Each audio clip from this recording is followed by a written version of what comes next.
Of course, we know that U.S. politicians are very often hypocritical, but in the case of Trump, we saw that he claimed that he would be the peace candidate. He claimed in his inauguration speech that he was going to pursue peace, although he also claimed in his inauguration speech that he would expand the territory of the U.S., and he threatened to colonize the Panama Canal and other parts of the world, Greenland.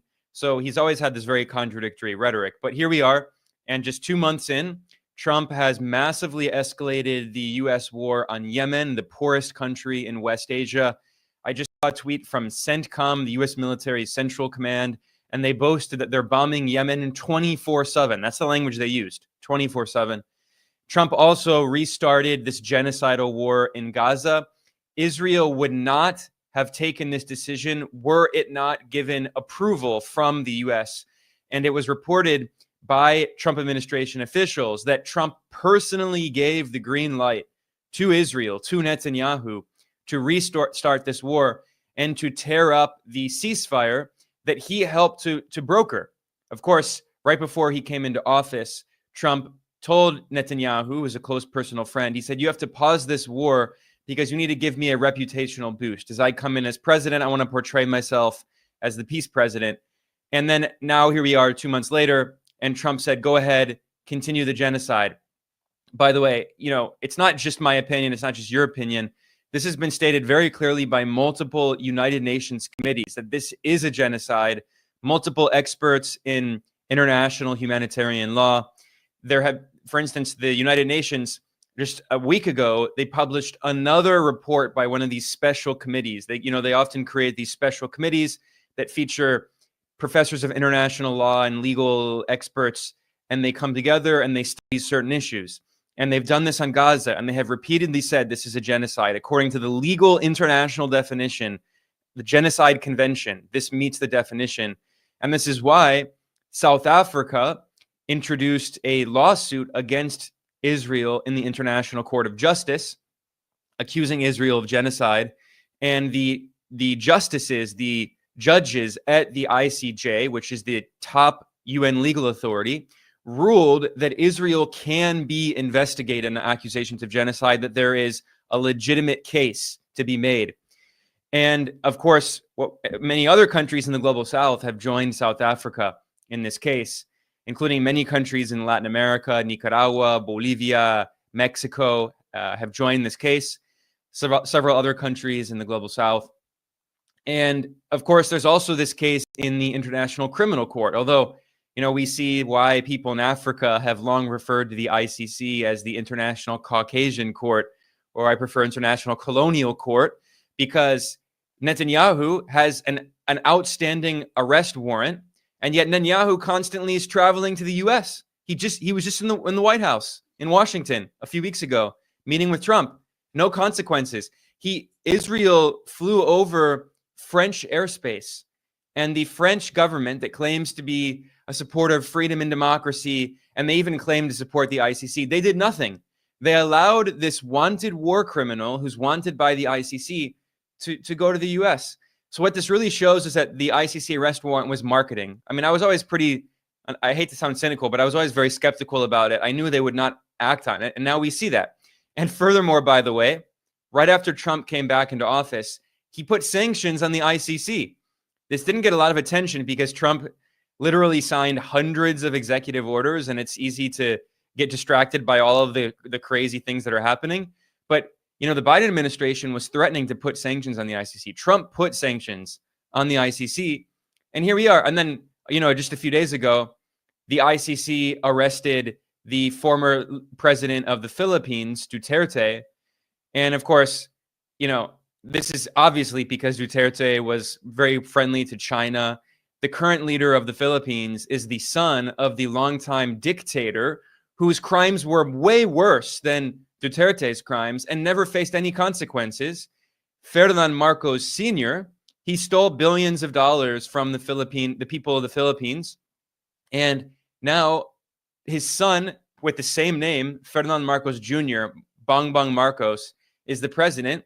No consequences. So what we see is that the ICC has made it clear there's a set of rules for certain countries, in the global south, of certain skin complexion, if they're dark-skinned, If they're white in the global north, no consequences. Netanyahu, who's an American, he had U.S. citizenship 2 times, spent most of his formative years growing up in the U.S., no consequences. So getting back to Trump, in terms of what's going on in Gaza and also Yemen. So in the case of Gaza, even the ceasefire was marketing. It was a cynical branding exercise, because different estimates showed, one of the estimates I saw is that Israel violated the ceasefire at least 900 times in the 2 months between January, when it was started, and now when it officially ended the ceasefire, by killing 400 Palestinians in one day, including well over 100 Palestinian children in one day.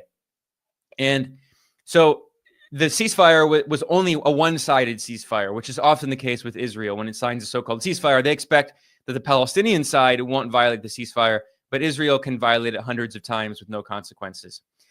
In terms of Yemen, now the narrative that the Trump administration is using is that they have to attack Yemen because Yemen has been targeting ships in the Red Sea. However, Yemen has made it very clear. When we talk about Yemen, we're talking about the de facto government in the north of Yemen, where the majority of the Yemeni population lives, about 60% of the population. Not the puppet regime in the south, which is basically controlled by the US, Saudi Arabia, and the UAE. And is totally illegitimate and has an unelected government in the south of Yemen. In the north, where the majority of the population lives, there is a revolutionary nationalist government, which has a liberation theology, Islamist orientation, like Hezbollah, which is referred to as the so-called Houthis, but that's actually a derogatory term. That's not what they're called. They're called Ansaralah, like Hezbollah in Lebanon. They're very similar. And the U.S. has this propaganda narrative claiming that supposedly Ansaralah are Iranian proxies, which is completely BS. It's bogus. It's not true. Now, they're allies politically with Iran, like Hezbollah in Lebanon are allies with Iran, but they're not proxies. Ansarallah, like Hezbollah, has its origins as an indigenous resistance movement in Yemen, just like Hezbollah emerged in Lebanon as a response to Israel's illegal military occupation of southern Lebanon in the 1980s. And Hezbollah was this militant organization that brought together a liberation theology view of Shia Islam, along with third world nationalism, global South nationalism. And they've even been influenced by some other revolutionary, even socialist movements. For instance, they were very very supportive of Hugo Chavez and the Bolivarian Revolution in Venezuela. They spoke very highly of the Vietnamese Revolution and Ho Chi Minh. And if you read some of the late leader of Hezbollah, Nasrallah, he talked about how they modeled their guerrilla warfare activities after the National Liberation Front of Vietnam. That was one of their big influences. So I think the way I think of these groups is that there are these, what used to be called third world nationalism or global South nationalist movements, right? And in Yemen, it's very similar. In fact, the so-called Houthis, Ansarallah, their ideological leadership, they have praised Hugo Chavez previously. And famously, they were interviewed by a journalist for PBS. They published a very interesting documentary about them. And they said, there's this narrative that the U.S. is spreading, trying to claim that we're Iranian proxies. This is part of their sectarian propaganda. We support Iran, but we're not their proxies. And they said, we are strongly supportive of Hugo Chavez in Venezuela. Why do they insist on calling us Iranian proxies? Because they're trying to create this sectarian narrative to justify this war against Yemen. And the war in Yemen did not just start now under Trump, of course. This goes back to Obama and then Trump's first term. And starting in 2014, going into 2015, they started a war on Yemen. And Saudi Arabia, with U.S. support, spent billions and billions and billions of dollars brutally bombing Yemen, the poorest country in West Asia, destroying civilian areas, devastating the country, killing hundreds of thousands of people, using hunger as a weapon, intentionally targeting food production sites to try to starve the Yemenis into submission. And they failed. And now what we saw is that, so the Ansarallah has created a revolutionary government in what's referred to as the September 21st revolution, which is going back to 2014 when they had this revolution that overthrew an unelected, a fake elected leader who ran an election overseen by the U.S. in which there was no other candidate in Yemen. So, you know, a U.S.-backed dictator, and the Yemeni people overthrew the illegitimate U.S. Saudi-backed regime. And Saudi Arabia in particular has a lot of influence in Yemen as kind of the proxy acting on behalf of the U.S. to exert control over Yemen. And so the Yemenis rose up and created this revolutionary government, influenced, yes, by the Iranian Revolution, but they're not proxies, they're allies. There's a big difference, right? And so the U.S. and Saudi Arabia and the UAE failed in this war after years of trying to destroy Yemen. And what happened when the Israeli regime started this genocide in Gaza? The Yemenis said, we are going to have humanitarian intervention. This is the responsibility to protect doctrine in order to stop the ongoing genocide because other countries are refusing to act.